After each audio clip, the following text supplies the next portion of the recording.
Bueno, buenos días. Hoy tenemos el gran gusto de recibirlo al ingeniero Claudio Berrastro. Es ingeniero de la Facultad de Ingeniería de la Universidad de Buenos Aires, con especialidad en electromecánica y electrónica, docente de la UTN e investigador de la CONEA bueno, alma mater del proyecto que culminó con la construcción de un tomógrafo. Espero no estar spoileando la charla, No, para. con un tomógrafo puramente nacional. Yo escuché alguna charla tuya, Claudio, con anterioridad, que diste en el Centro Atómico Constituyentes, y bueno, tengo una admiración por este trabajo que hicieron, eh, porque nada, aplicó un montón de conocimiento que estaba disperso en la CONEA y quedó concreto en un aparato que está hoy en una institución hospitalaria. Así que, bueno, mil gracias por tu presencia y por difundir para los estudiantes y para todo el público tu trabajo. Muchas gracias, Claudio. Gracias, Andrés. De hecho, estoy bastante emocionado con porque hay muchos, veo en los participantes, hay mucha gente que acompañó este proyecto desde lo institucional, desde la universidad y desde la participación en el proyecto, en la parte tecnológica también. Bueno, como esta es una charla destinada a no expertos, vamos a arrancar desde un poquito atrás, así que a los que están en la materia les ruego un poquito de paciencia. Así que vamos a arrancar con principios de la fotografía, vamos a hacer algunos antecedentes de las radiografías de rayos X, vamos a ver más modernamente cuál es la necesidad y las técnicas para generar tomografías de rayos X. Después vamos a ver los dispositivos de imagen de rayos gamma. El primer dispositivo fue la cámara Anger o la cámara planar, cámara gamma. Vamos a ver un poquito de cómo es el principio de funcionamiento de la tomografía de fotón único, o SPECT. Y también después vamos a ver la necesidad de la tomografía y las aplicaciones de la tomografía por emisión de positrones. Y por último vamos a ver un poquito del proyecto ARPET, que es el tomógrafo por emisión de positrones que se desarrolló en la Comisión de Energía Atómica, en colaboración con la Universidad Tecnológica Nacional. Bueno, se trata de hacer imágenes con ondas electromagnéticas. Las ondas electromagnéticas van desde, nosotros las conocemos y están en nuestros hogares, desde un enchufe, en donde tenemos ondas electromagnéticas del orden de los 50, 60 Hz, depende de en qué parte del mundo vivamos. Después hay ondas electromagnéticas que nos permiten las transmisiones radiales.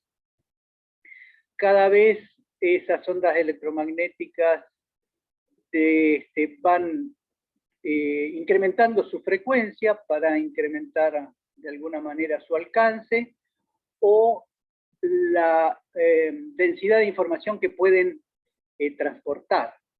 También, al aumentar la frecuencia, aumenta la energía que transportan esas ondas electromagnéticas, porque hay una proporcionalidad entre la frecuencia, V en esta ecuación, y la energía que transporta a través de la constante de Planck.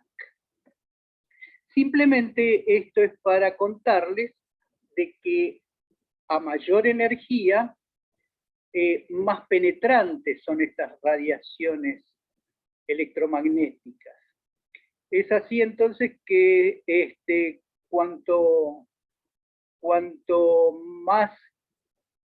mayor es la frecuencia, más densidad de información pueden transportar y más energía transportan. Las conocemos en los teléfonos celulares, en las microondas, y si seguimos aumentando la frecuencia, ya pasamos a la radiación infrarroja, donde empieza el espectro visible, es decir, el espectro que viene del Sol, la radiación que viene del Sol, y ahí ya, por algún motivo que desconozco, empezamos a hablar de, en lugar de frecuencia, hablamos de su equivalente en longitudes de onda. Entonces, alrededor de los nanómetros son las radiaciones visibles, de longitudes de onda de los nanómetros, y si seguimos subiendo en el espectro, llegamos a la radiación ultravioleta, y ahí aparece un fenómeno que las radiaciones ya empiezan a interactuar con los átomos de la materia y los ionizan. Tienen energía suficiente como para ionizarlo. Por eso es que son peligrosos, porque algunas de esas ionizaciones que producen estos rayos ultravioletas o de mayor energía son interacciones no reversibles, es decir, que ionizan los átomos y pueden producir reacciones no reversibles. Y interactúan con la materia en forma distinta, porque la ionizan. Entonces, aquí a partir de las radiaciones ionizantes empezamos a hablar ya no de frecuencia o longitudes de onda, sino que hablamos de energía en kiloelectronvolts. Entonces los rayos X empiezan con algunos pocos kiloelectronvolts y pasan, a medida que aumenta la energía, a llamarse rayos gamma porque tienen otra fuente de generación, que son los radioisótopos naturales, que decaen emitiendo radiaciones gamma, entre otras cosas. Y esas radiaciones gamma pueden ir de algunos cientos de kiloelectronvolt a mega o gigaelectronvolt. Bien, entonces estas son las radiaciones que nos van a permitir hacer imágenes con no solo con luz visible, sino con rayos X que son más penetrantes y nos permiten hacer imágenes de transparencia o de densidad, es decir, porque atraviesan la materia, y aún con rayos más penetrantes aún que los rayos gamma. Vamos a ver que hay técnicas distintas, pero todos tienen principios subyacentes comunes. Y esos principios subyacentes nacen con la cámara oscura. La cámara oscura se conoce de la época de Aristóteles, pasando por Leonardo da Vinci en el Renacimiento, y tiene la propiedad de esta cámara oscura, es un cajón totalmente cerrado, que tiene una única ventanita, que es un agujero cilíndrico, que puede tener distinto diámetro y tiene distintas consecuencias al cambiarle el diámetro de ese agujerito. Pero básicamente es lo que permite la formación de una imagen a partir de un objeto iluminado que refleja luz o alguna radiación. Emite alguna radiación por reflexión o por emisión. En este caso es una vela que está emitiendo luz y en la punta de la llama emite un rayo de luz que toca la superficie de la cara opuesta de la cámara oscura y tiene la propiedad de que es el único punto del objeto que toca este punto de la imagen. Es decir, que ese agujerito tiene la gran propiedad de generar un rayo único que une el objeto con la imagen. Es decir, que a este rayo, en este preciso momento, lo vamos a bautizar como línea de respuesta. Arbitrariamente, porque es lo que después vamos a ver que se usa en otras tecnologías. En fotografía no se usa. Pero este agujerito entonces hace la función de transformación biunívoca entre un punto de la imagen y un punto del objeto. Eso es lo que permite la formación de una imagen y que la imagen no sea borrosa. Si nosotros agrandamos el agujero, va a haber puntos del objeto que van a impactar en el mismo punto A', con lo cual van a borronear la imagen. Entonces, va a ser más luminosa esta imagen, pero más borrosa, porque va a haber muchos puntos del objeto que van a tocar el mismo punto de la imagen, van a iluminar el mismo punto de la imagen. De hecho, si abrimos la ventana completamente, no se forma ninguna imagen, lo único que tenemos es una cara iluminada, pero sin ninguna imagen. Bien, ahora está el tema de registrarlo. Tenemos una caja de zapatos, un cajón, una habitación, en donde se forman imágenes. Pero ¿cómo podemos registrar estas imágenes que queden en forma permanente? Cuando se consuma la vela, quede la imagen, o cuando se ponga el sol y no ilumine, la imagen quede en forma permanente. Bueno, una forma de hacerlo, ¿ustedes están viendo la imagen completa? ¿O también ven los participantes en mi pantalla? No, vemos la imagen completa. La imagen. Sí. Solo la imagen, bien. Los participantes están en una ventana aparte que se pueden correr. Perfecto, genial. Entonces, una forma de registrarla que se usaba en la Edad Media era poner un pintor, un artista dentro de la habitación, ir copiando la imagen con una carbonilla o con pintura. Era una forma de sacar fotografías, entre comillas, muy realistas, muy detalladas, y tenerlas en forma permanente. Acá podríamos poner una tela o un papel, ir dibujando sobre el plano de la imagen y copiar la imagen, que obviamente lo que vemos está invertida, ¿no es cierto? Porque los rayos acá producen, este agujero produce una inversión de la imagen. Arriba, abajo, derecha, izquierda.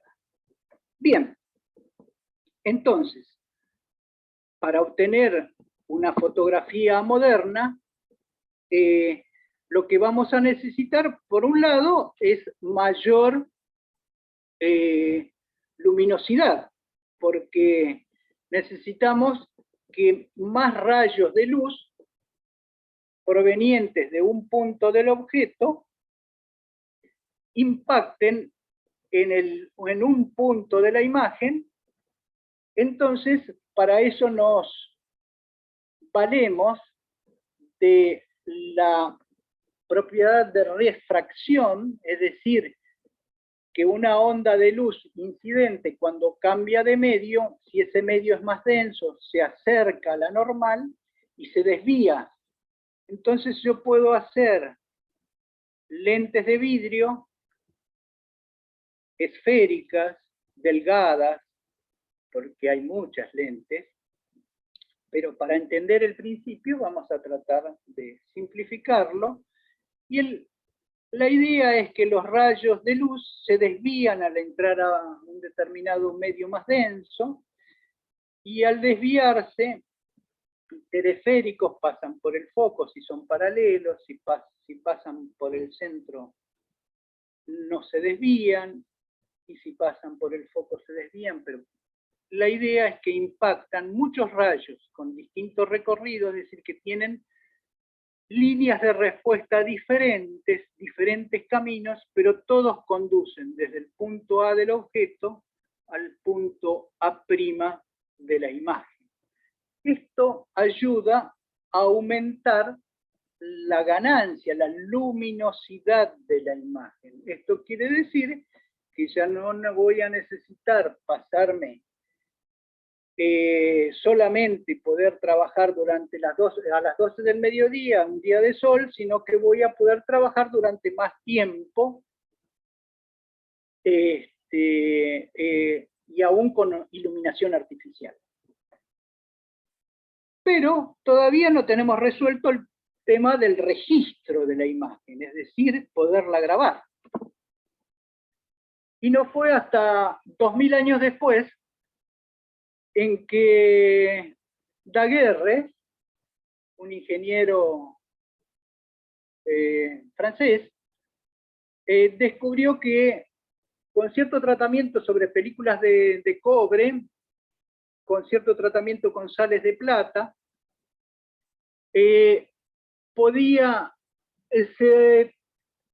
esas placas se transformaban en fotosensibles. Entonces se le ocurrió la feliz idea de ponerlas en el plano de la imagen de una cámara oscura, con su debida lente para amplificar, para mandar más luz sobre la imagen, y después de media hora, 45 minutos, esas sales de plata se oxidaban, porque la luz aceleraba los procesos de oxidación, y con una determinada cantidad de pasos químicos de revelado y fijación, aparecía una imagen. Y esto ocurrió a mediados del siglo XVIII. Y acá hay un retrato de José de San Martín en 1848. Bien, así que esta cosa es bastante antigua de generar imágenes con la luz visible. Pero, ¿cómo se forma una imagen con radiación electromagnética de mayor energía? Es decir, que es más penetrante. Con lo cual, si yo le pongo una lente, pasa de largo, digamos, porque atraviesa el vidrio y no se refracta, no se desvía. A lo sumo se absorbe. A pesar de que los rayos X se difractan, pero eso es harina de otro costal, tema de otra charla. Ahora vamos a ver esos rayos X que solamente pueden ser absorbidos o atraviesan la materia porque tienen mayor energía. Es decir, que la mayor energía de la radiación, habíamos visto que, por ejemplo, la radiación ultravioleta ya empezaba a ser ionizante y era capaz de producir lesiones por debajo de la piel, atraviesan la piel, es decir, tiene una penetración mayor. Los rayos X que tienen más energía son capaces de atravesar cuerpos, objetos más gruesos. Es decir, que si yo tuviera una fuente de rayos X, no podría usar lentes, y en lugar de eso trato de que esa fuente de rayos X sea puntual, de forma tal de que genere una línea de respuesta que sea capaz de hacer esa correspondencia entre un punto del objeto y un punto del plano de la imagen. Perdón. Eso lo logro, entonces esas líneas de respuesta me hacen, al ser la fuente puntual, me logran generar una imagen de transmisión, es decir, de la imagen es, acá se va a atenuar poco el rayo X porque atraviesa poca materia, pero acá en el centro, como atraviesa más materia, va a estar más debilitado porque parte se absorbió en el objeto y solamente va a llegar una porción de la energía irradiada por la fuente. Pero tenemos otro problema, que acá, como el objeto está en el espacio, muchos puntos del objeto van a corresponder con un solo punto de la imagen. Con lo cual voy a tener como si fuera una aplanadora. El objeto lo voy a aplanar sobre el plano de la imagen y voy a obtener una imagen plana de un objeto en el espacio.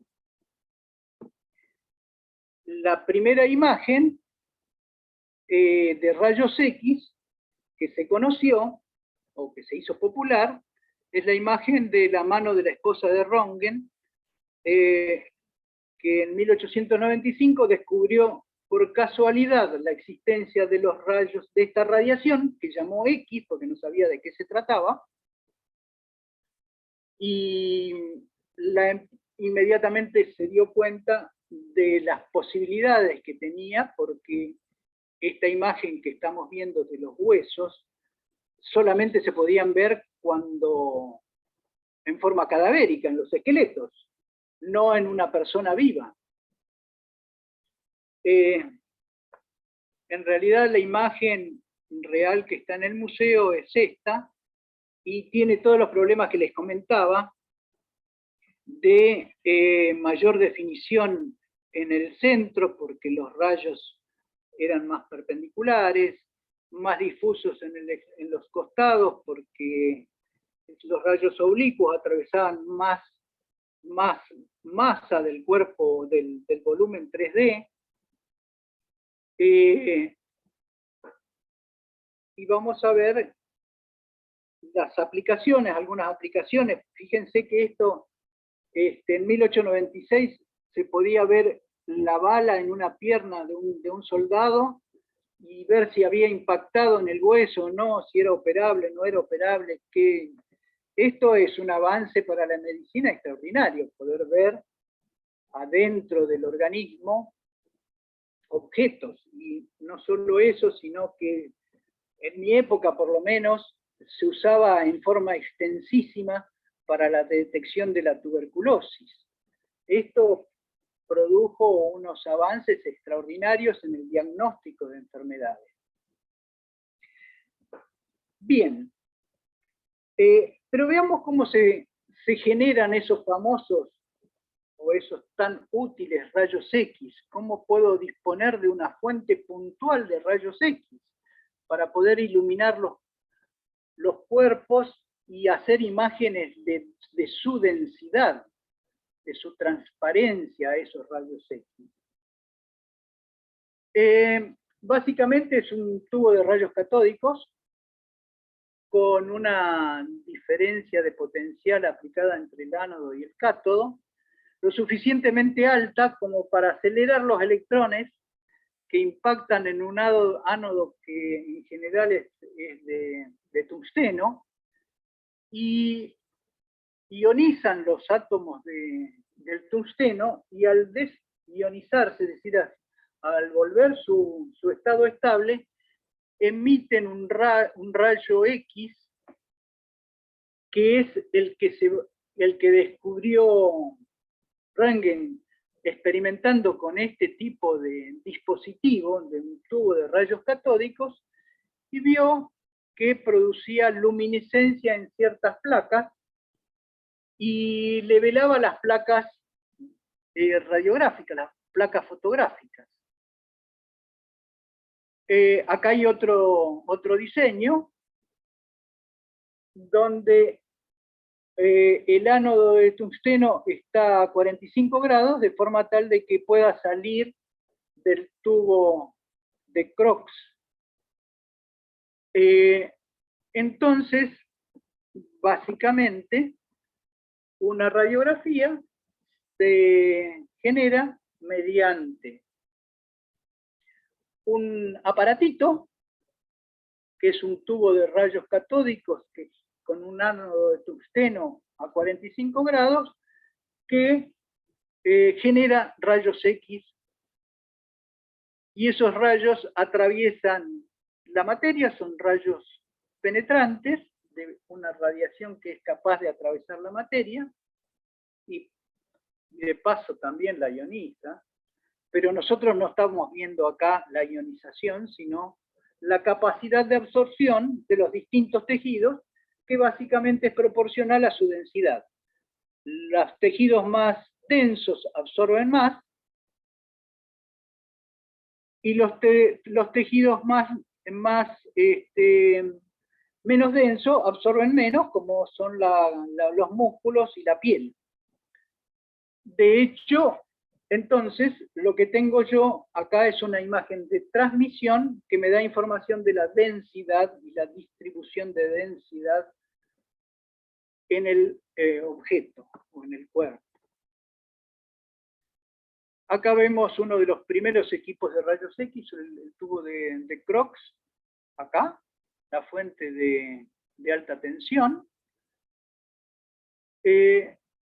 Este es un anteojo de realidad aumentada, o de realidad virtual, pero de 1900, en donde lo único que dispone, en lugar de tener una pantalla donde yo proyecto imágenes y el usuario puede ver una imagen que yo le proyecto, lo que tiene es los rayos X que impactan en la mano, y en esta pantalla es fotoluminiscente, es decir, que es una sustancia que se ilumina con la radiación X y emite fotones visibles. Lo mismo que ustedes pueden ver en esos dispositivos que cuando apagan la luz, o esos juguetes que cuando apagan la luz siguen brillando durante un tiempo, porque los átomos quedan excitados y van desprendiendo, van decayendo a su estado estable, emitiendo una radiación de otra frecuencia, es decir, que son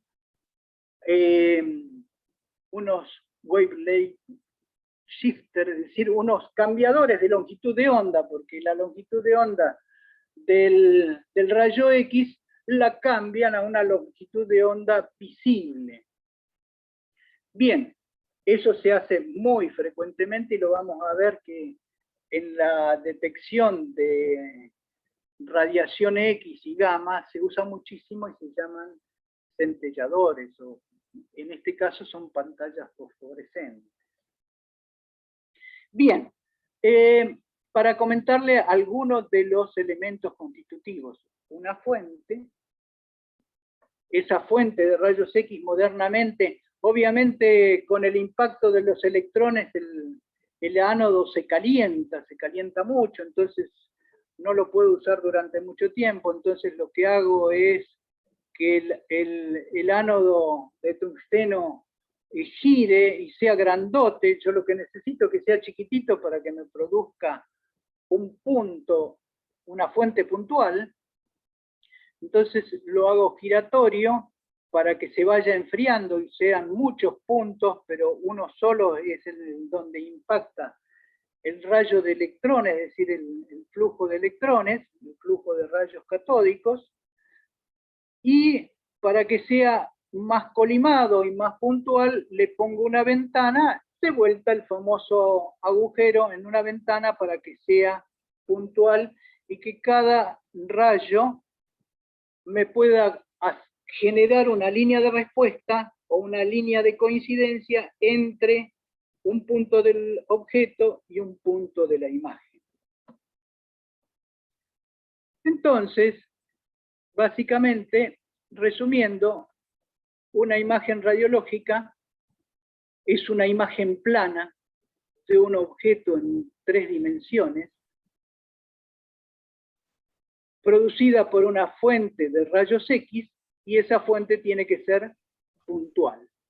Acá te pregunta, perdón, Claudio, te pregunta Horacio, cómo resuelven el problema del sello del vacío en el tubo de rayos X, o cómo resolvían, ¿no? Porque estos son aparatos bastante viejos.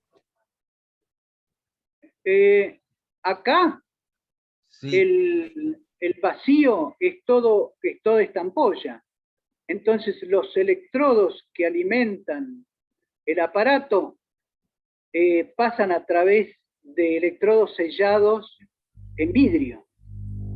Entonces todo esto es un sello y hay vacío acá, obviamente. Gracias por la pregunta, porque yo me había olvidado de mencionar que para que los electrones viajen entre el ánodo y el cátodo, entre el cátodo y el ánodo, tiene que haber vacío para que no choquen en las moléculas del aire y se desvíen. Entonces, Hola, ¿se me escucha? Perdón la pregunta. Yo me refería al sello de vacío en el vástago que gira. No, acá el vástago que gira está en vacío. Sí, pero tenés que tener un sello de vacío, de alguna manera, para que no... No, esto está en el vacío. Todo esto gira. Lo único que pasa, el motor está dentro del vacío. Ah, eso es lo que no entendía. Gracias. ¿Sí? El rotor está dentro, el estator está afuera, pero el rotor está dentro. ¿Sí? Entonces no hay nada que gire. ¿Acaso en este eje es un electrodo? No es un pasante, es un pasante sellado, estático, no gira. El rotor está todo adentro. En los tubos anteriores, en el tubo de Crookes, no hay nada que gire, no hay nada que se mueva, es estático. Por eso es que se calentaba y se podía fundir, entonces tenía un tiempo de operación muy breve. ¿Sí? Bien, gracias por la pregunta.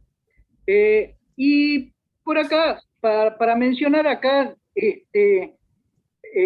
digamos, para poder registrar la imagen, se usaba una película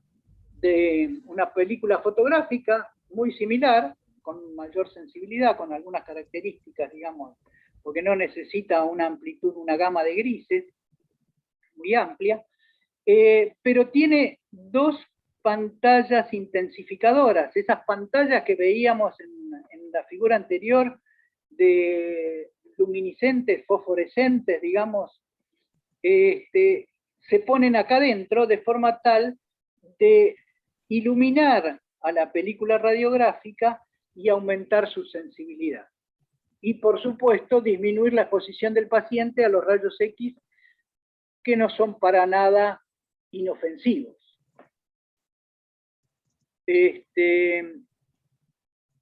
Bien. Pero, como les había comentado, esa imagen de rayos X es una transformación, una aplanadora de la imagen en un plano. Es decir, que vienen los rayos X. Esto, imagínense que es un corte del paciente, un corte del objeto. Esta F de XY es el corte del paciente en un plano transversal al eje Z que sale de la pantalla. Es decir, que yo tengo un volumen y lo empiezo a cortar como si fuera un salame, entonces tengo fetas. Y de ahí el nombre de tomografía. Tomografía es corte, tomo es corte, entonces imágenes en corte.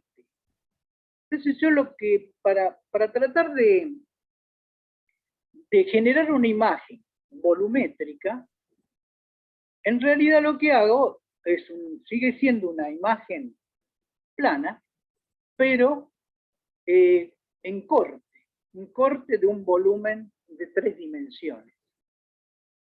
Porque el problema que tenía con las imágenes planas, las radiografías, es que la oreja derecha se me superpone con la oreja izquierda, que una lesión o una bala, no sé si está de un lado o está del otro, porque la veo en transparencia. Entonces, todo se me aplana a un solo plano, y dejo de tener la perspectiva. Entonces lo que se hace es sacar radiografías de frente y de perfil, y todas esas cosas para verlas desambiguar la posición de las lesiones, o de lo que yo quiero ver. Entonces, de alguna manera, me está diciendo de que si yo fotografiara o sacara una radiografía, una imagen, con distintos ángulos, de frente, de perfil, a 45 grados, y rotara alrededor del objeto, tendría más información. Bueno, pero después, ¿qué hago con todo eso? Con eso tengo un montón de imágenes planas, vistas de distintos lados, entonces tengo que hacer un paneo de entre todos los perfiles y ver dónde está la cosa. A mí me gustaría ver mucho más detalladamente y más precisa, en forma más precisa, dónde están posicionados los objetos adentro del paciente, o las distintas densidades. Entonces, ¿quién podrá salvarnos para eso? Para eso aparece la transformada de radón, que no es ni más ni menos lo que hace una radiografía, que es la expresión matemática de una radiografía o de un rayo que se va absorbiendo a medida que va pasando por un cuerpo sólido, se va absorbiendo de acuerdo a la densidad de los tejidos que va atravesando y llega hasta este plano con una intensidad que es el decremento de todo lo que fue perdiendo, que es la sumatoria de todo lo que fue perdiendo en el camino.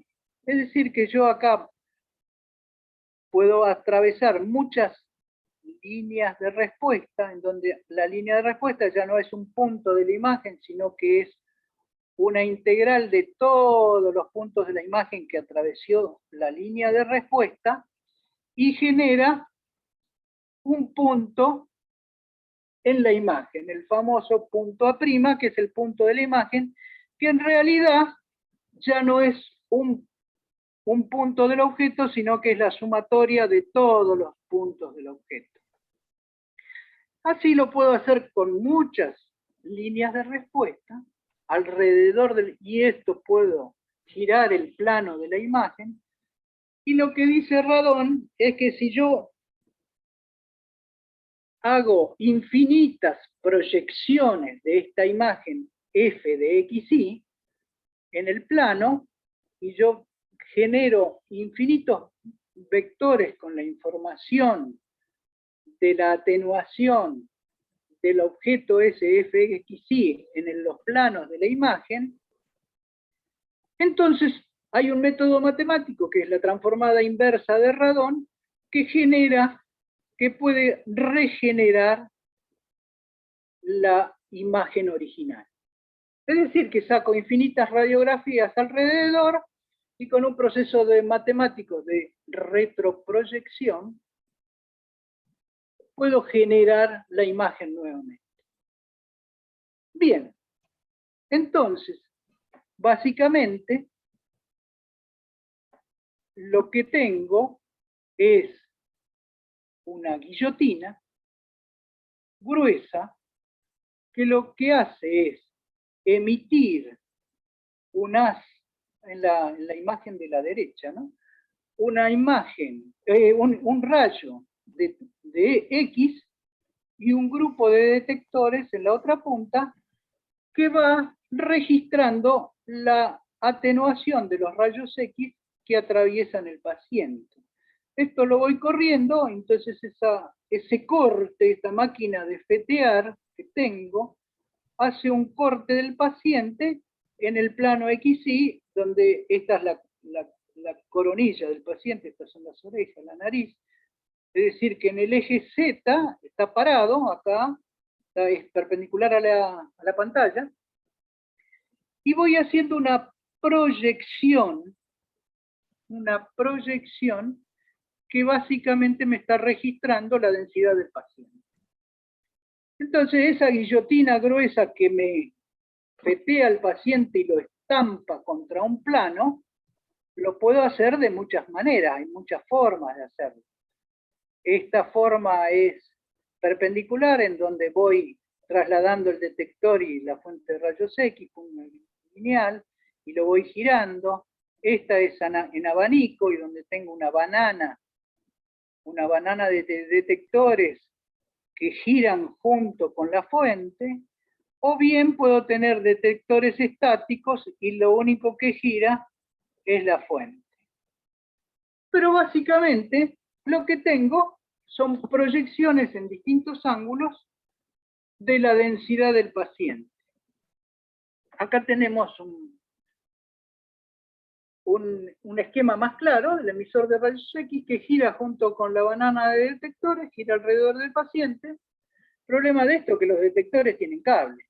Y si giran, se enroscan los cables. Entonces, a veces es mejor tener solamente el emisor de rayos X que gira, porque ahí con dos anillos deslizantes que transmitan la alta tensión, resuelve el tema de los cables.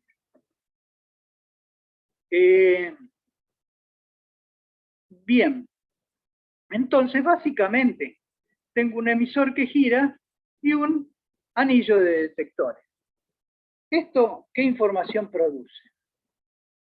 Básicamente produce lo que se llama la transformada de radón de la imagen. ¿Cómo almaceno esa transformada de radón de los cortes de la imagen? Básicamente lo almaceno en un gráfico, en otra imagen transformada, que se llama sinograma. ¿Por qué se llama sinograma? Y bueno, porque un punto en la imagen produce un seno en el sinograma. Entonces es una colección de senos de los puntos que conforman la imagen. Y básicamente lo que hago es, esto es el ángulo de giro y este es el desplazamiento de la línea de respuesta con respecto al origen de coordenadas.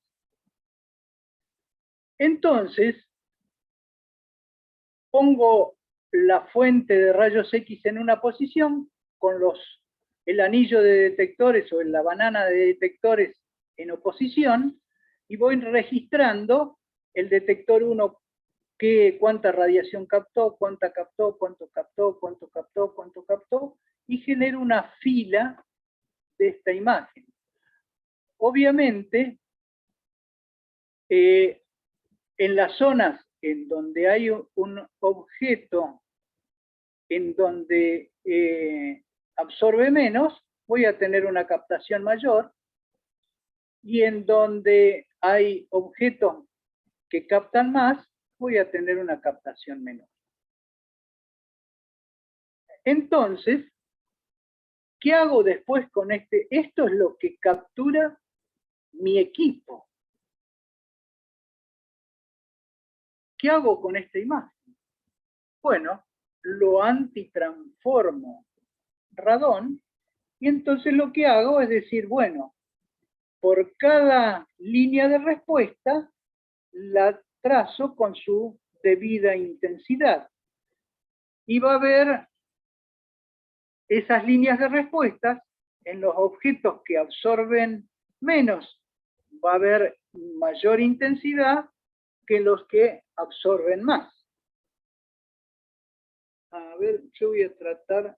Obviamente esto me produce una cantidad de ruido en estrella, producto de la retroproyección, que como no son infinitas las proyecciones, generan artificios.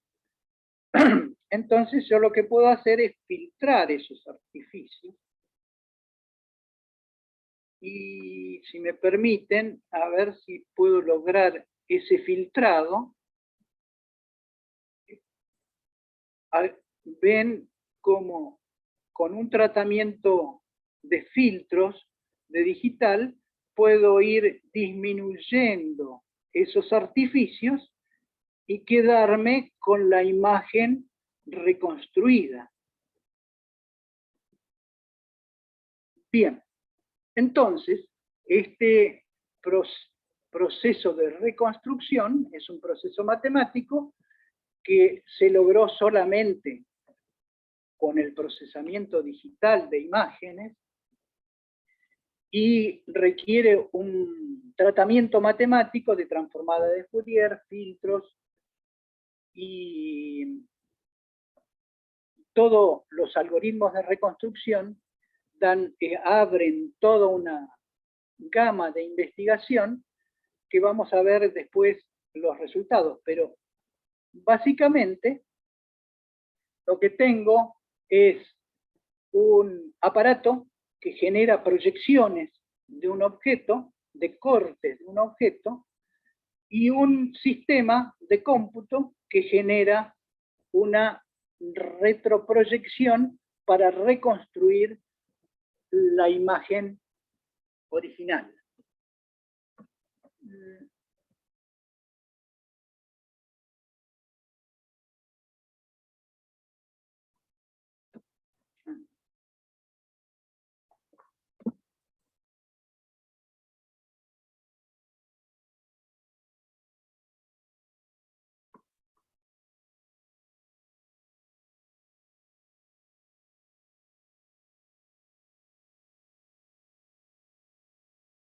Ahí estamos. Entonces, básicamente, yo recorro la imagen alrededor y genero cortes. Esto sería la información que registran mis sensores y la voy almacenando en una matriz que se llama sinograma, fila por fila. A medida que voy girando, genero una fila de esta imagen que se llama sinograma, y después con un procesamiento matemático la retroproyecto, es decir, agarro la primera fila, la proyecto toda sobre la imagen igualita, después la segunda fila la proyecto sobre la misma imagen, la tercera fila la proyecto sobre la misma imagen, la cuarta hago lo mismo, la voy proyectando toda sobre la imagen y voy sumando, acumulando las proyecciones, y cuando acumulo todas las proyecciones me quedo con una cosa así, con 8 proyecciones. Imagínense infinitas proyecciones, me quedo con una imagen perfecta, y como no tengo infinito, con filtros me conformo, es decir, le pongo filtros para reconstruir la imagen. Bien, ¿alguna pregunta hasta acá? Porque ahora vamos a pasar a otra técnica. Hasta ahora vimos rayos X, entonces ahora vamos a avanzar un escalón más y vamos a pasar a las imágenes por rayos gamma, que son rayos con más energía. ¿Cuál es el objeto de estas imágenes? Ya no es obtener información de la densidad del paciente si un hueso está quebrado o una vértebra dislocada, sino que tratan de obtener información de la actividad metabólica del cuerpo. Entonces, lo que hago es inyectarle al paciente una droga radioactiva que tiene una sustancia que por decaimiento emite rayos gamma.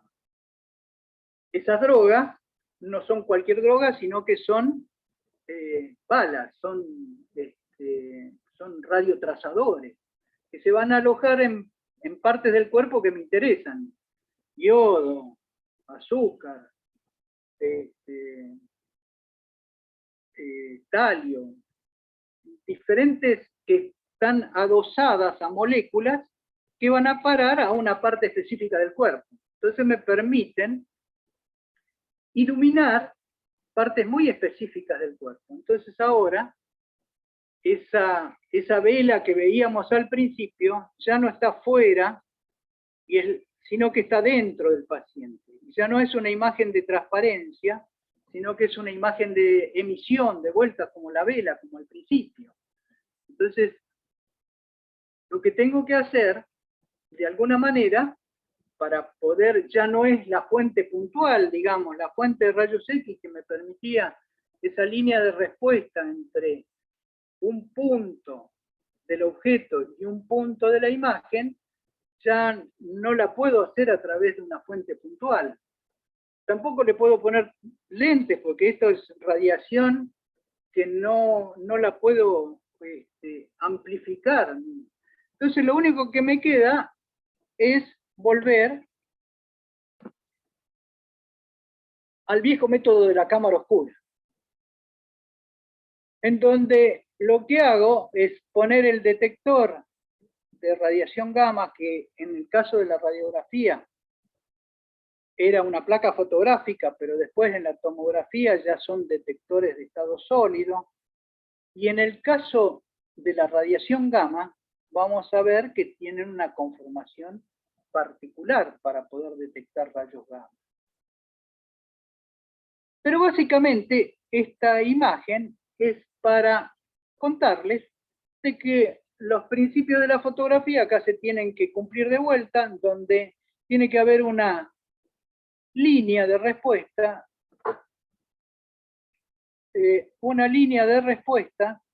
entre un punto de la imagen, un punto del objeto y un punto de la imagen, porque es la única forma de que se forme la imagen. Si yo agrandara este agujero, acá se produciría una imagen iluminada, pero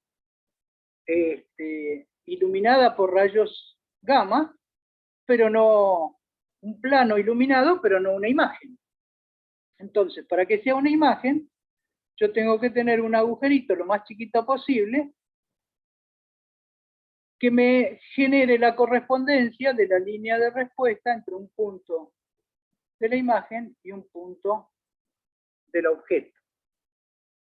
Pero como ahora el objeto emisor de rayos gamma es el paciente, para formar una imagen lo tengo que poner al paciente incandescente.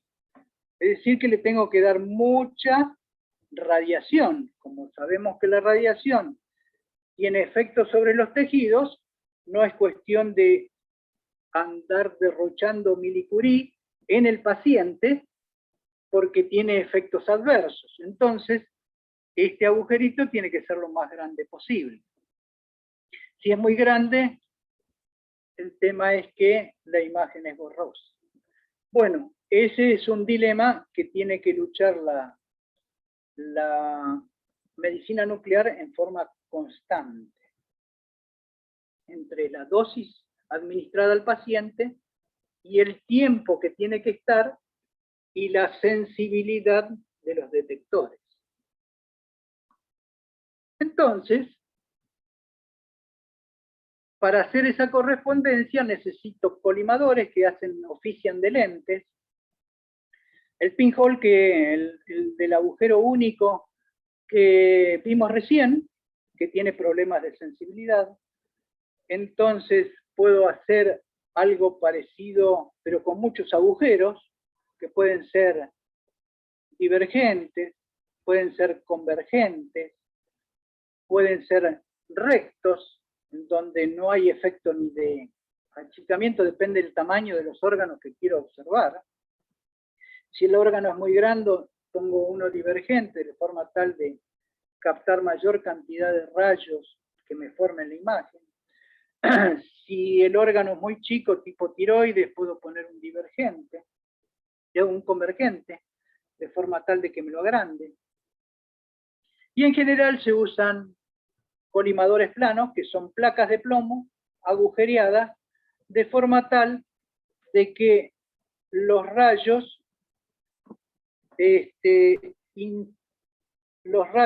gamma pasen solamente en una sola dirección, de forma tal de que genere una línea de respuesta entre un punto del objeto y un punto de la imagen. Los hay de bajas energías y de alta resolución, y los hay de altas energías y baja resolución, porque acá tienen que ser más gruesos para frenar los rayos oblicuos y solamente permitir los rayos colineales con los agujeros. Bien, entonces tenemos las lentes Ahora pasemos a los detectores. ¿Cómo detecto rayos gamma? ¿Se acuerdan que los rayos luminosos los detectaba con placas radiográficas que hacían un proceso químico de oxidación y la energía depositada en esa placa se transformaba en una reacción química que cambiaba de color, básicamente. Con los rayos X pasa algo muy similar, porque puedo usar las mismas placas radiográficas. Pero con los rayos gamma, porque son tan penetrantes, no puedo usar ese mismo método porque no detecto nada, tengo muy baja sensibilidad con ese método. Entonces, lo que se usan son materiales centelladores, principalmente, que lo que hacen es un cristal, en este caso, por ejemplo, es de iodo de sodio, hay muchísimos tipos de cristales centelladores que son transparentes, que lo que hacen es, son monocristales que se excitan y después de un tiempo relativamente corto, decaen emitiendo radiación visible. En general es muy cercana al ultravioleta. Pasa algo muy parecido que en los tubos fluorescentes. En los tubos fluorescentes hay una descarga de radiación de mercurio que es mayormente en la frecuencia del ultravioleta, pero el tubo fluorescente está pintado con una pintura fluorescente, casualmente, que lo que hace es transformar esa radiación ultravioleta en radiación de menor longitud de onda, pero que es más sensible al ojo humano.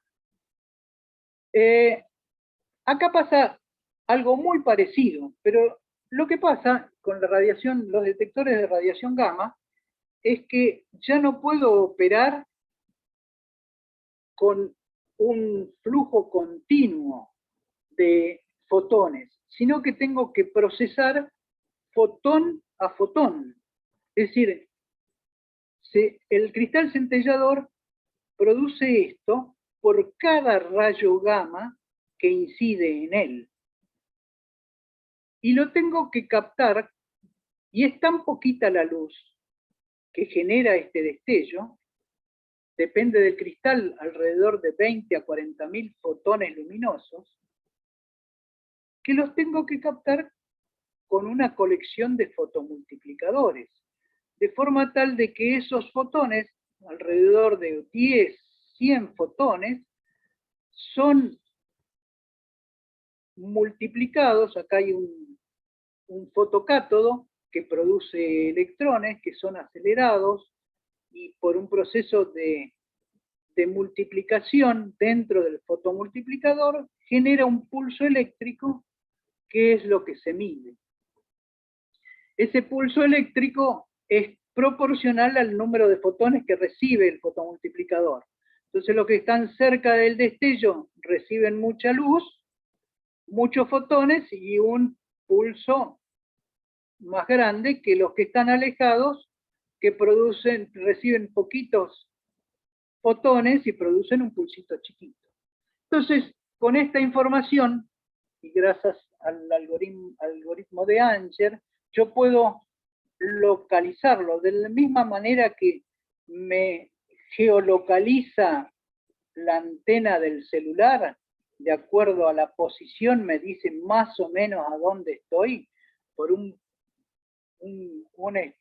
un promedio ponderado de las señales que recibo, me puede triangular.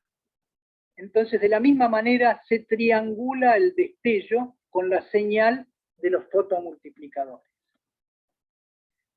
Los hay continuos, los hay pixelados, pero vamos a apurarnos. Hay mucho para contarles de acá. El primer dispositivo con rayos gamma fue la cámara gamma planar en 1953. Y el algoritmo este de promedio ponderado para geolocalizar o para localizar en el plano del detector el destello con fotomultiplicadores fue implementado por Anger en 1953. Y las cámaras planas tenían esta pinta en aquella época. Y de la misma manera en que, bueno, esta es la electrónica de una cámara gamma, tiene un circuito de posición que hace ese promedio ponderado que detecta la posición en el plano del cristal, un circuito de energía que hace la sumatoria de todos los fotomultiplicadores de forma tal de solamente tener en cuenta los rayos que pasaron a través del colisionador en forma directa y no los que perdieron energía en el camino, es decir, que tengo dos cómputos, el de posición y el de energía. Y eso, una vez que pasan los rayos gamma que llegaron al detector sin desviarse, produce un disparo, los acumulo y genero una imagen en la posición, un punto en la posición XY que me dice el circuito de posición.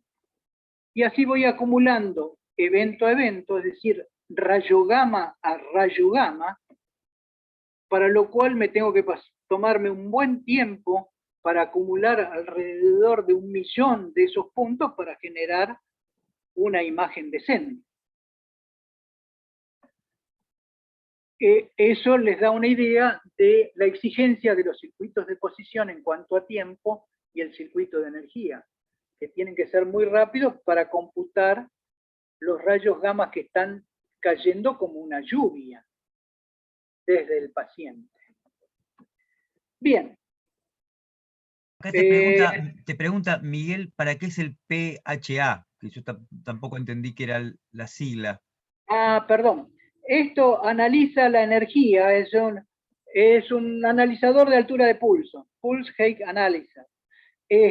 Y lo que analiza es la energía, y entonces dice, cuando la energía está dentro de la energía que llegó sin desviarse, porque los fotones gamma, al atravesar el cuerpo del paciente, algunos se desvían, entonces no vienen en forma directa. Esos me borronean, me difuminan la imagen, entonces los rechazo, no los hago formar parte de la imagen, y solamente los que vienen en forma directa son los que forman parte de la imagen.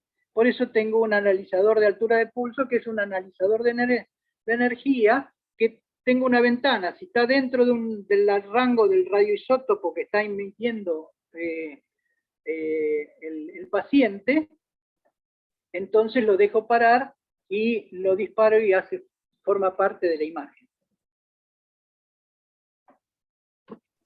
Bien, porque si no las imágenes serían más borrosas que esta. Entonces, las imágenes de cámara gamma hacen un diagnóstico diferencial en cuanto a funcionamiento de los órganos. Acá vemos una perfusión pulmonar con tecnesia. Bien, pero así como existe la cámara gamma planar y equivalente a la radiografía, en cuanto a imágenes, yo lo que puedo hacer es a esa imagen, a esa cámara gamma planar, hacerla rotar alrededor del paciente.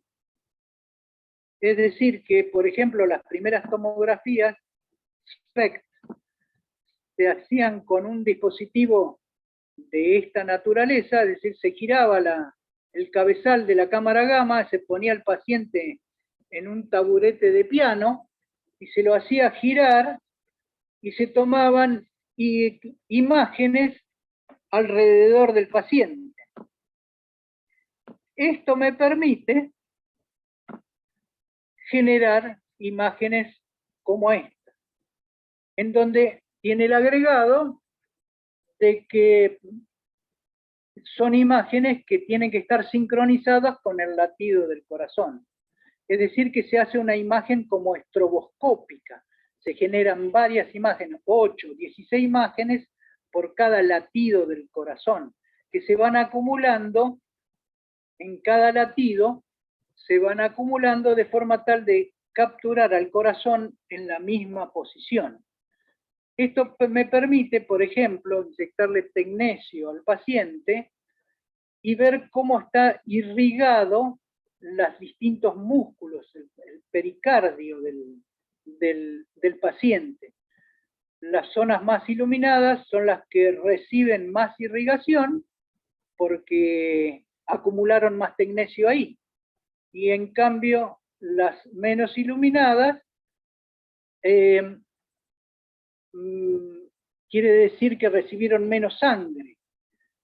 Entonces me permiten hacer un diagnóstico diferencial de infarto o de isquemia cardíaca, por ejemplo, entre otras, muchísimas otras aplicaciones. Y esto es un corte, como habíamos visto, tiene el mismo procedimiento de reconstrucción tomográfica, porque hago cortes y reconstrucciones de cada uno de los cortes del paciente. ¿Sí? En este caso son cortes de distintas partes del paciente, del corazón del paciente. Pero vimos que esta forma de adquirir las imágenes por radiación gamma tenía el problema de que necesitaba una lente, y esa lente eran poco eficientes, tenían muchos problemas porque solamente paraban mucha radiación proveniente del paciente. De hecho, al paciente le tengo que dar muchísima más dosis que la necesaria para formar una imagen, porque muchos de los rayos gamma que emite el paciente se quedan en el colimador. Una fracción. Perdóname que te interrumpa. Acá Horacio pregunta qué ventaja tiene la cámara gamma con la radiografía de contraste de yodo. Antes de que pases a positrones, me parece. Mira, la ventaja de la cámara gamma es que en realidad es alternativa, pero yo no te podría decir porque no soy médico. Pero la imagen de contraste de yodo, según entiendo, se le hace una inyección de contraste al paciente con un líquido radioopaco como el yodo. Entonces uno puede hacer una tomografía de un tejido blanco inyectado con un elemento radioopaco. Pero hasta ahí te puedo decir. ¿Qué otras ventajas tendríamos que preguntarle a un radiólogo o a un médico que haga medicina nuclear?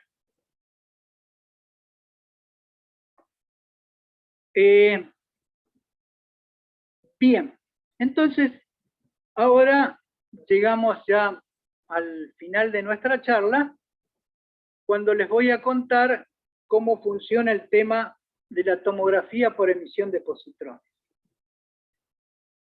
En realidad, de acá nos aprovechamos de un regalo de la naturaleza, que son los positrones,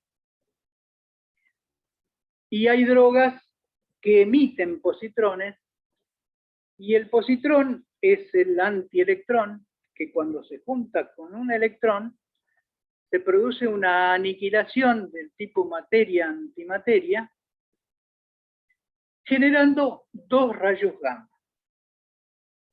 Estos dos rayos gamma tienen una energía muy específica porque está relacionada con la masa del electrón, y tienen la propiedad de que salen en oposición, es decir, que salen a 180 grados. Y casi es, digamos, dos rayos gamma en oposición, es casi el santo grial de la medicina nuclear, porque es casi la lor perdida. Porque genera desde un punto una línea de respuesta que puede ser detectada por 2 detectores, generando una línea, y me trae información de la actividad de ese punto, es decir, cuántos positrones emite ese punto. Bien, hay muchos isótopos que producen decaimiento beta más. El más usual, les diría que el más usado, 90 y pico % de todas las aplicaciones, es el flúor 18, que combinado con deoxiglucosa produce una droga que es inyectada al paciente y es metabolizada por el organismo como si fuera azúcar común. Entonces, pero como es una azúcar modificada, tiene la propiedad de ingresar a la célula, modificarse y quedarse capturada ahí dentro de la célula por un tiempito. El tiempo suficiente como para producir una acumulación de flúor 18,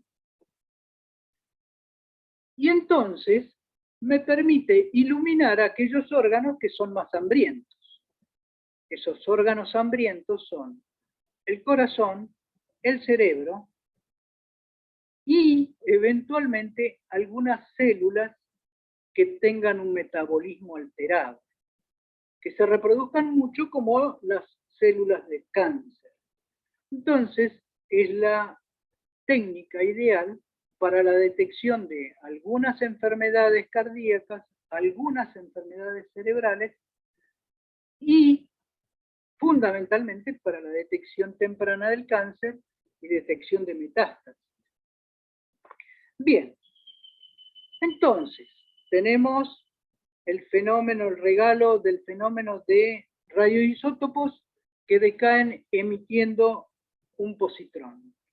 Esos positrones se convierten, junto con los electrones circundantes, en 2 rayos gamma que hay que detectar.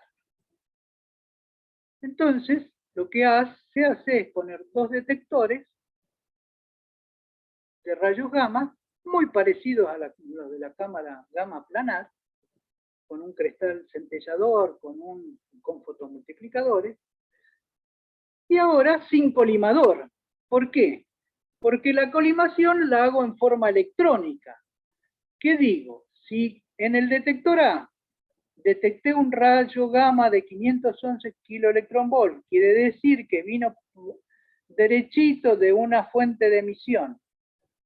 Y en el detector B, que está en oposición, detecté otro rayo gamma en un intervalo instantáneo, en lo posible, de menor de 10 nanosegundos, entonces asumo que vienen del mismo punto y genero una LOR en el sinograma. Y entonces empiezo a juntar LORs, hago un sinograma, junto unos 10 millones de LORs, genero con un procedimiento de reconstrucción tomográfica, reconstruyo las fuentes que están emitiendo positrones en el cuerpo del paciente. De esa forma, genero una imagen PET. Obviamente, hay vicios de estas detecciones. Cuando son provenientes del mismo punto se les llaman coincidencias verdaderas. Hay veces que el rayo gamma en su camino es desviado en el cuerpo del paciente, se llama scatter, entonces lo detecto en un lugar, en un detector que no debía, entonces me corre y me borronea la imagen, me corre la línea de respuesta. Y hay coincidencias aleatorias en donde yo creí que eran generados en el mismo instante y efectivamente fueron generados en la misma ventana de tiempo de 10 nanosegundos, pero venían de puntos distintos, entonces son coincidencias aleatorias. Porque no se olviden de que el decaimiento de estas fuentes radioactivas es aleatorio. Los átomos decaen cuando ellos quieren, a un ritmo determinado, pero en el instante que ellos quieren. Entonces, puede haber tranquilamente dos átomos que decaigan en el mismo tiempo, sobre todo con el número de átomos que hay involucrados. Entonces, básicamente, un tomógrafo por emisión de positrones tiene detectores que hacen un posicionamiento de los rayos gamma que inciden sobre él, un procesamiento planar como la cámara gamma. Es decir, que en este caso, por ejemplo, hay 6 cámaras gamma, pero con una exigencia de que tiene que generar, aparte de la posición, tiene que procesar la energía para saber si el rayo gamma no fue desviado en el camino, y aparte, una ventana de tiempo, una marca temporal, con una resolución de picosegundos, de nanosegundos.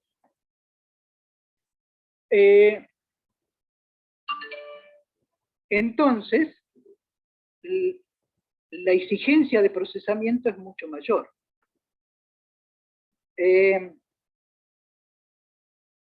Y por otro lado, tiene que haber un procesador de coincidencia que dice, este detector detectó un evento, este otro detectó un evento, y Alcoyana, esta es una coincidencia, y genero una LOR y dibujo una línea en el espacio para su posterior reconstrucción. Entonces, las exigencias son una muy buena resolución energética para descartar los rayos desviados, una muy buena resolución temporal para reducir las coincidencias temporales y las coincidencias aleatorias. Por supuesto, como cualquier sistema, tiene que tener un buen posicionamiento XY. Acá ya no depende del colimador, de qué tan juntitos o separados están los agujeritos del colimador, porque acá no hay colimador, entonces mejora la eficiencia de detección una enormidad, con lo cual puedo bajar las dosis al paciente, y eso redunda en una disminución del tiempo de estudio. Bueno, todo eso se puede condensar en una figura de mérito, que es la relación señal-ruido, que relaciona las coincidencias verdaderas con las coincidencias aleatorias y las coincidencias desviadas que de alguna manera se me pasan. Bien, y acá les voy a contar muy brevemente el proyecto ORPET, que es, por la hora me tengo que apurar, ya vamos con más de una hora de charla, pero básicamente la Comisión de Energía Atómica encaró el desarrollo de un tomógrafo de esta naturaleza, un tomógrafo por emisión de positrones. Para eso se asoció con la UTN, con los recursos humanos. La mayoría de no la mayoría, digamos una parte de los integrantes del proyecto eran estudiantes y egresados de la UTN que fueron financiados al inicio por la UTN y después pasaron a formar parte del proyecto CONEA. Para eso hubo que hacer muchas alianzas, y no los quiero abundar con estos trámites administrativos, pero que son fundamentales de todo proyecto, de generar alianzas para que un proyecto pueda llevarse adelante. Esas alianzas fueron con la Agencia Internacional de Energía Atómica para la prueba de diseño, la prueba de concepto, la Universidad Tecnológica, que aportó recursos humanos de alta calidad, la Fundación de Diagnóstico Nuclear nos ayudó mucho porque ellos tienen equipos comerciales, y la Facultad de Medicina, el Hospital de Clínicas, a través del Hospital de Clínicas José de San Martín, para la localización y toda la parte médica, todo el soporte médico de este aparato, ¿no? Bueno, algunos requerimientos básicos, pero fundamentalmente les quería ver la descripción mecánica del equipo, son 6 cámaras gamma planas en hexágono que tienen capacidad de rotación. Esto dio origen a algunas patentes porque no hay ningún equipo PET que gira. Esto fue posible porque toda la electrónica es electrónica digital y todo el procesamiento se hace dentro del cabezal, lo cual permite transmitir en forma inalámbrica toda la información de esa que veíamos, de posición, de energía. Las LORs son generadas y transmitidas en forma inalámbrica a la unidad de reconstrucción tomográfica, que lo hace fuera del equipo. Bueno, estas son algunas características. Y este es un esquema electrónico, digamos un esquema en bloques, de cómo es la electrónica. Digamos, están los 6 cabezales que se comunican con el procesador de coincidencias. Este procesador de coincidencias genera las líneas de respuesta y manda las coordenadas a una PC de reconstrucción que toma esas coordenadas de cada una de las LORs y ya no hace sinogramas. Los sinogramas son para adquisición en 2D, es decir, en cortes. Esto es capaz de hacer adquisiciones en 3D, es decir, que también adquiere las líneas que están fuera del plano del corte, las líneas oblicuas, y a través de algoritmos especiales que fueron desarrollados especialmente para este tomógrafo, se hace la reconstrucción tomográfica que se empaqueta en formatos estándar, tipo DICOM de medicina, para enviarlos a las estaciones de diagnóstico donde el médico puede realizar su diagnóstico. Bueno, algunas características para que vean, dentro de esto es una radiografía del cabezal, la transparencia. Esta es una fotografía real. Este es el cristal. El cristal, este vendría a ser la placa radiográfica, lo que hace la parte de detección, que ya no es una lámina, sino que es un cristal que tiene 2,5 centímetros de espesor. Eso conlleva un montón de problemas. Estos son los fotomultiplicadores, que son tubos de vacío que tienen la parte inferior en contacto con el centellador. Un fotocátodo que transforma los fotones luminosos en electrones. Esos electrones son multiplicados por un campo eléctrico, y acá están las placas que está el preamplificador eléctrico ya de esos pulsos, que son preamplificadores de alta velocidad. También tiene un control de ganancia del fotomultiplicador, porque estos, como son tubos de vacío, son hechos mecánicamente, entonces hay una gran dispersión en la ganancia de estos fotomultiplicadores, que está alrededor de 1 millón de veces. Un electrón se multiplica por 1 millón, acá llegan 1 millón de electrones, que ya es un pulsito que es medible. Pero tienen gran dispersión, de 10 a 1, con lo cual hay que modularle la ganancia para que todos ganen lo mismo y que la imagen sea homogénea.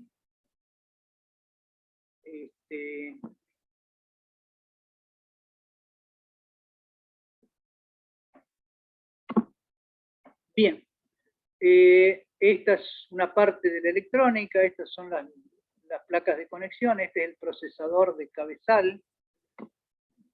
Este es la electrónica del tubo fotomultiplicador, que acá toda la detección se hace con un conversor analógico digital de alta velocidad, y se analizan los pulsos, y todo ese procesamiento lo hace este procesador, que es equivalente a un chipset, es decir, que es una electrónica programable que es capaz de hacer todas las operaciones lógicas para procesar los pulsos que vienen del fotomultiplicador y los envía al procesador de cabezal, que el procesador de cabezal toma la información de los 48 fotomultiplicadores que ya vienen en forma digital, las combina, hace el XY, la energía, el posicionamiento XY y la energía, y genera una marca temporal de ese evento, que se la envía al procesador de coincidencias, que está acá, que es otra FPGA, más grandota porque tiene que procesar más rápido en más cantidad de información, y la envía a una placa de internet que transmite la información de las LORs procesadas al procesador de reconstrucción. Y acá entra a tallar el software del equipo, el software desarrollado que corre sobre una PC, pero una PC que tiene GPUs. Las GPUs son placas, las placas muy parecidas a los de los juegos, los jueguitos que tienen GPU para hacer que las imágenes sean más dinámicas y más realistas. Nosotros las usamos para los algoritmos de reconstrucción. Acá te pregunta Federico si la transmisión es vía Wi-Fi. Sí, la transmisión es Wi-Fi. Sí. Bueno, para aplicar los algoritmos de reconstrucción hay que hacer un modelo matemático del equipo, porque los algoritmos de reconstrucción se basan en reconstrucción iterativa, es decir, que yo parto de una imagen inicial, y le pongo esa imagen, como tengo un modelo del equipo, la proyecto en los 6 cabezales virtuales y genero las LORs, las equivalentes LORs de una adquisición de esta imagen que era una imagen gris, igual para todos. Y no tiene nada que ver con la imagen que yo adquirí, con la imagen, los sinogramas, las LORs que yo adquirí. Entonces, tiene un mal puntaje, y entonces corrijo esa imagen para que mejore ese score o esa función de evaluación, la optimizo y la vuelvo a proyectar. La vuelvo a evaluar. Se parece un poquito más. Entonces la vuelvo a corregir y así, en forma iterativa, la voy corrigiendo para que esa imagen proyectada por mi modelo matemático coincida con las LORs adquiridas por el equipo para ese paciente en particular. Bueno, esto requiere, ya no es retroproyectar y que se forme la imagen, sino que requiere muchísimo más poder de cómputo. Para eso las placas gráficas. Bueno, equipo de trabajo, muchísima gente participó, egresados de la UTN, doctores en ingeniería que hicieron su doctorado con el equipo, ingenieros de la UBA, y también tenemos un doctor en física, que es Daniel Minsky, que creo que está presente, puede desmentirme, doctores en universidades extranjeras que hicieron sus doctorados, sus tesis doctorales con trabajos en algoritmos de reconstrucción, de aplicación de métodos de inteligencia artificial para mejorar la calidad de las imágenes adquiridas. Finalmente, el equipo fue instalado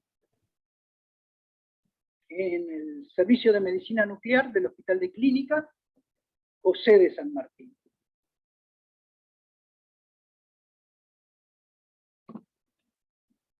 Bien.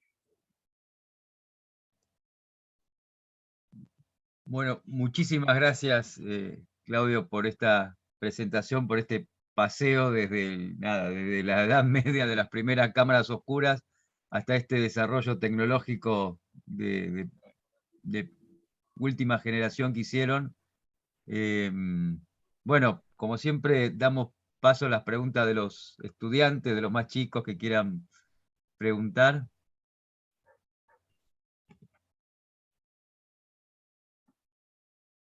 Bien, mientras se animan, estamos viendo una adquisición de un Fantomas con la cubierta del equipo sacada para que se vea el giro.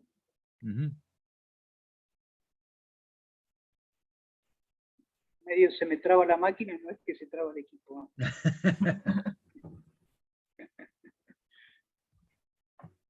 Bueno, mientras se animan, yo te quería preguntar cuántos años duró todo este proyecto, ¿no? Desde que tuvieron la idea hasta que lograron poner a punto el ARPET este que está en el Hospital de Clínicas ahora. Mira, el proyecto nació en 2006 por una idea del licenciado Mancini, que era gerente de aplicaciones nucleares de la CONEA, y nos contactó para poner en marcha un equipo que había adquirido la CONEA en los años 90 y que había quedado obsoleto, había pasado por varias etapas y había ido a parar a Ezeiza. Entonces,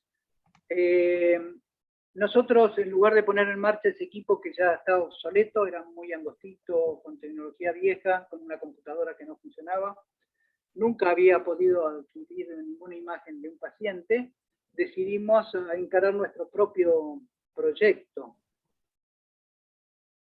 ¿Qué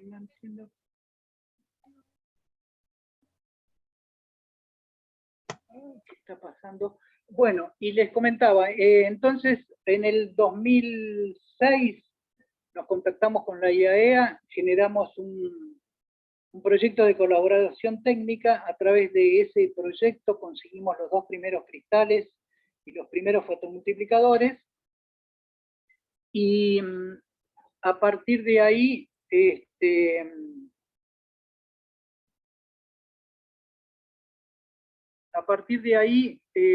generamos esa prueba de concepto, y en el 2007 generamos un proyecto interno de la CONEA que se llama VAPIN para obtener los fondos.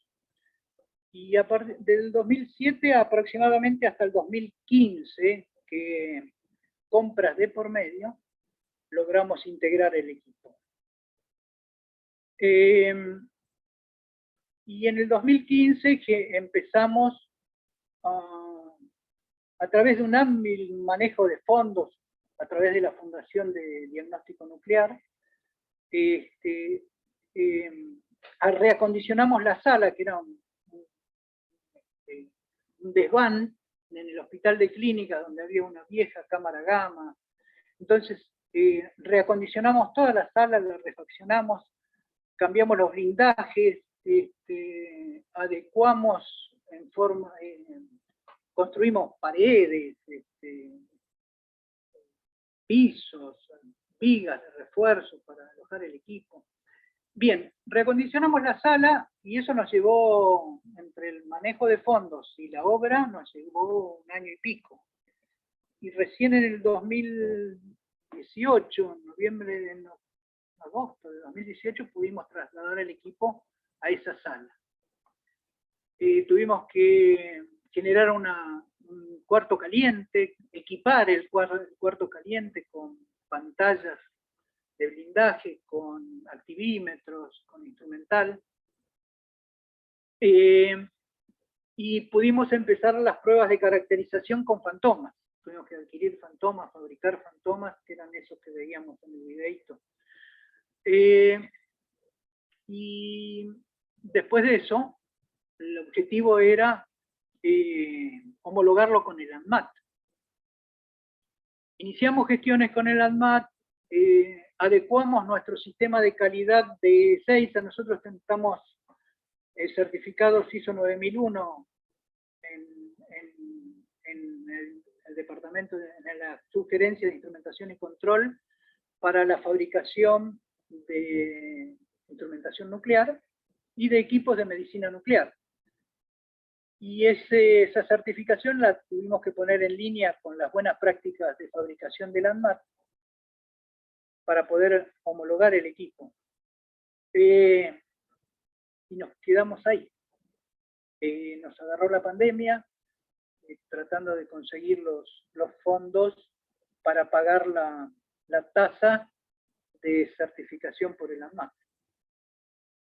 Que es el primer paso, ¿no? Después tenemos que certificarnos nosotros como fabricantes y después certificar el equipo, ¿no? Homologar el equipo. Una cosa que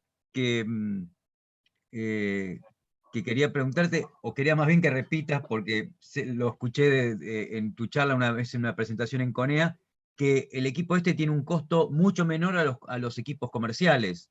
O sea, ustedes decidieron hacer un equipo básicamente de más bajo costo, para que sea, que haya más equipos en más hospitales. Sí, de hecho es una de las barreras, ¿no? El alto costo de los equipos, porque este que instalamos y que no está funcionando, porque está funcionando pero no atiende pacientes, no está funcionando. Es el primero en un hospital público. Todos los demás están en centros privados o en fundaciones, ¿no? Que actúan como centros privados. Y por otro lado, hay un costo altísimo en el mantenimiento. El costo altísimo significa un 20% anual del costo del equipo, así que en 5 años tengo que pagar otra vez el equipo. De hecho, muchas instituciones lo tienen por una cuestión de prestigio, por la capacidad diagnóstica, pero en realidad hacen poca plata porque toda la plata se la lleva al mantenimiento del equipo, toda la plata que pueden cobrar por los estudios, porque digamos, internacionalmente son estudios que valen alrededor de $1000. Depende del precio del dólar acá y la disposición, la disponibilidad de FDG, pueden variar los precios locales, pero teóricamente, digamos, un estudio vale entre $800 y $1000. Y gran parte de eso se la lleva a la amortización del equipo.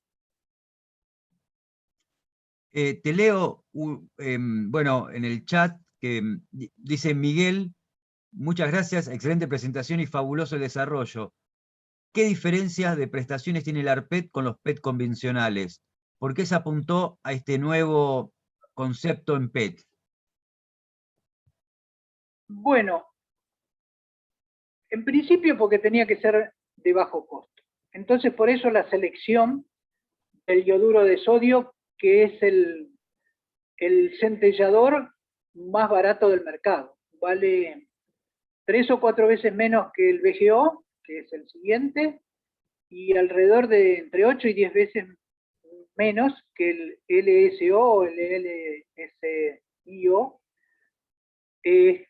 LISO, que es el centellador estrella, digamos, de los equipos de altas prestaciones, 10 veces más barato. Con lo cual, si nosotros quisiéramos hacer un equipo de LISO, tendríamos que pagar $1 millón en detectores. Contra $100.000 que pagamos los 6 detectores, menos. Sí, alrededor de $100.000.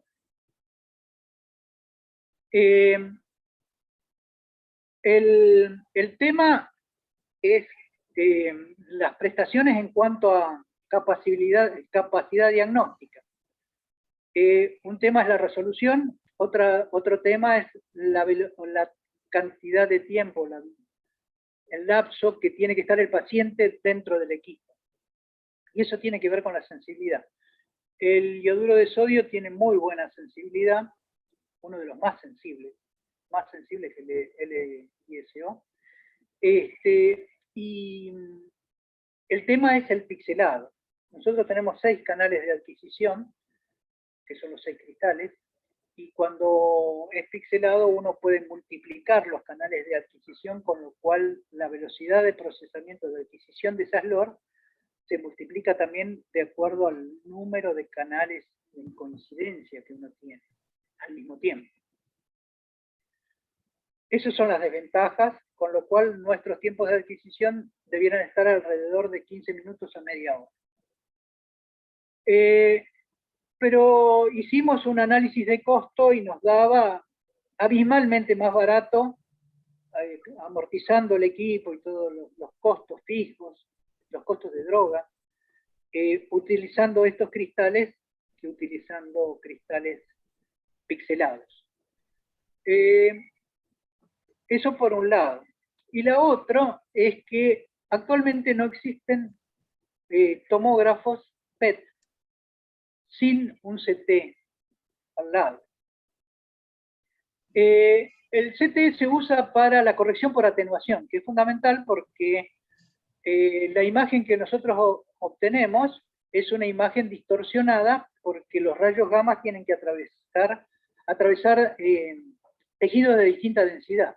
Entonces, si uno conoce la radiografía que da casualmente, la tomografía X, que da casualmente información de densidad del paciente, uno lo combina y corrige por atenuación. Eso tiene una ventaja y una desventaja. La ventaja que tiene es que se hacen diagnósticos bimodales, multimodal, con lo cual tengo la imagen anatómica y la imagen funcional, con lo cual puedo corregistrar muy bien los órganos del paciente en vista a tratamientos.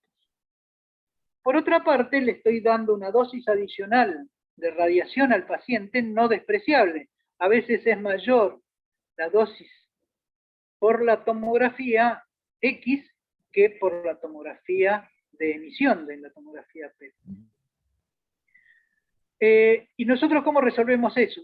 Los equipos anteriores hacían esto con una exploración con una fuente gamma externa, es decir, había una fuente de germanio, de cesio, que giraba alrededor del paciente y se hacía una tomografía al estilo de rayos X. Él tiene el mismo problema de irradiar al paciente. Nosotros esto lo resolvemos a través de redes neuronales artificiales. Hacemos un CT sintético. Hacemos con procedimientos de deep learning, de inteligencia artificial, generamos una tomografía a partir de los datos de emisión. Porque de alguna manera los rayos gamma que atraviesan el paciente no solo tienen información de la fuente donde fueron emitidos, es decir, del órgano donde emitió ese rayo gamma, sino de todos los tejidos que fue atravesando hasta llegar a los detectores. Entonces, a través de procedimientos de aprendizaje profundo, se puede recuperar la imagen de transmisión, con lo cual le ahorramos al paciente toda la dosis de la exploración de transmisión.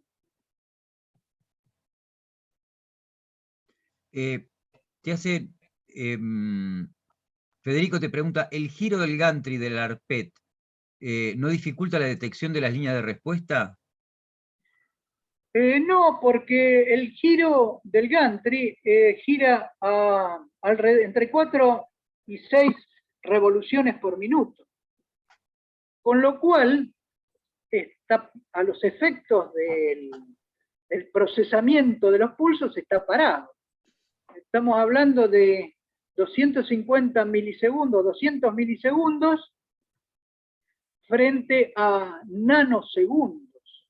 Con lo cual estamos 1.000.000 de veces más rápido en el procesamiento, así que a los efectos de la detección de la LOR y el posicionamiento, como yo sé en todo momento en qué ángulo están los detectores, le puedo asociar ese ángulo, con lo cual la LOR es simplemente agregarle o sumarle el ángulo de giro de ese momento del Gantry.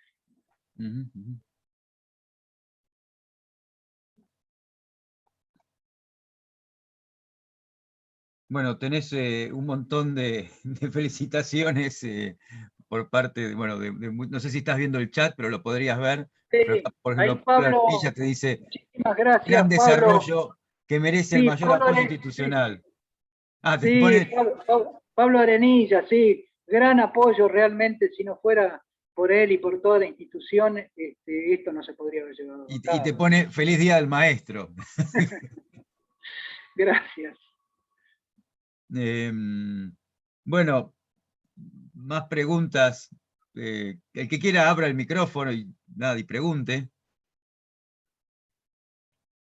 Un gran abrazo a Juanca Gómez, que está ahí mirando, que fue un gran apoyo desde la UTN. Él trabaja en el INTI, ahí es vecino de ustedes, del Tandar. Un gran apoyo desde la UTN, el grupo de inteligencia artificial. Sin duda, bueno, como vos mismo decís, hay un montón de instituciones y de colaboraciones que uno requiere para llevar a cabo cualquier proyecto. Y bueno, lo que vos mostraste que tienen colaboraciones, bueno, ahora con el INTI, con la UTN, con la Universidad de Buenos Aires y con... creo que es un mensaje que se puede dejar, ¿no? Que las colaboraciones ayudan a concretar un proyecto de envergadura. Y la interdisciplina, ¿no? Y la interdisciplina también, La exactamente. interdisciplina, esto tiene el apoyo de los físicos, los médicos que nos ayudaron a entender cómo debía ser el aparato. No es solo electrónica, sino también mecánica, software, toda una integración, digamos, de saberes y de entenderes para poder llevar a cabo estos proyectos. Y lo que más a mí personalmente más me impresionó fue tu evaluación de costos, que todo lo tuviste que hacer, además, evaluando costos, decir, bueno, podemos hacer un aparato muy caro, pero no, es más difícil de financiar y habrá muy pocos. Sí. Tengo en algunas otras presentaciones, tengo algunas planillas de evaluación que ahora me parecieron, digamos, no había tiempo para mostrarlas. Claro, pero claro. Sí, digamos, uno de los requerimientos de diseño es que lo podamos hacer por un lado, porque otra cosa también es obtener los detectores, ¿no? Porque, por ejemplo, hay muchos detectores que están patentados y no te los venden, patentados por Siemens y son para sus equipos y anda a tratar de hacerle competencia, digamos, entonces no te venden los detectores. Entonces, había que recurrir a detectores donde haya muchos proveedores. Exactamente. Bueno, ¿más preguntas? Bueno, sí, yo quería preguntar si una vez que esté aprobado por el ANMAT, tienen idea de construir más de estos equipos para otros hospitales, no sé, en provincias, me imagino, algo un poco más distribuido. Bueno, eso es una decisión que nos supera a todos nosotros, digamos. En realidad, el equipo de trabajo actualmente está disuelto. Yo estoy jubilado y los chicos altamente capacitados, con los sueldos de CONEA, fueron contratados por otras instituciones, de acá y del exterior. Muchos de los doctorados están afuera, trabajan para el exterior. Y los ingenieros altamente especializados fueron contratados por otras instituciones, empresas privadas o el INVAP. Entonces ahora no tenemos equipo de trabajo. Y la CONEA tendrá que generar políticas que puedan seguir con el proyecto, ¿no? Si no es trabajo desperdiciado. Pero creo que el primer paso está dado y eso es lo más difícil, ¿no? Es la demostración de que se puede ustedes pudieron y lo pusieron ahí. Continuar siempre es más fácil que comenzar de cero, ¿no? Sin duda, pero según dicen los que saben, este paso de llegar al mercado, de llegar a la comercialización, es un paso dificilísimo, que requiere de decisiones, de esfuerzos equivalentes al desarrollo, ¿no? Claro.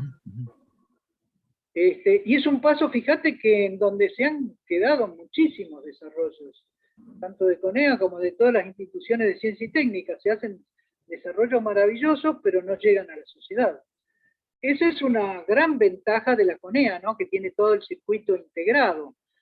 Pero otros organismos de investigación, dar ese paso en las universidades, toda la integración esto de investigación e industria, poder llegar al mercado es muy difícil.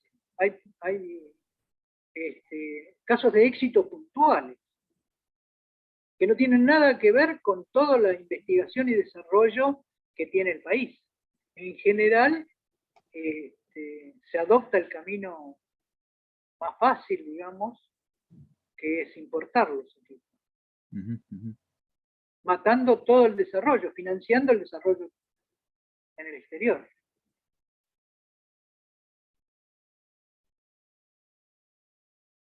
Bueno, más preguntas o más comentarios. Si no, bueno, nuevamente te agradecemos, te brindamos nuestro aplauso, nuestra felicitación y nuestro agradecimiento por, bueno, tanto por esta charla de hoy como por, no sé, el sendero que trazaste, la gran cantidad de recursos humanos que formaste en dicho proyecto, que otro de las salidas, de los outputs de un proyecto no solamente a veces es un equipo, sino recursos humanos que se formaron, y eso es valiosísimo, es quizás uno de los mayores valores agregados que le aportaste a la CONEA y al país. Así que muchísimas gracias, Claudio. Muchas gracias. Por favor, gracias a ustedes por la invitación. Para mí es un honor de participar de estas charlas. Es mi primera vez, así que realmente estaba muy nervioso de hacer la presentación. Gracias por la paciencia, ¿no? Muy agradecido. No, excelente, la verdad excelente. Bueno, gracias a todos.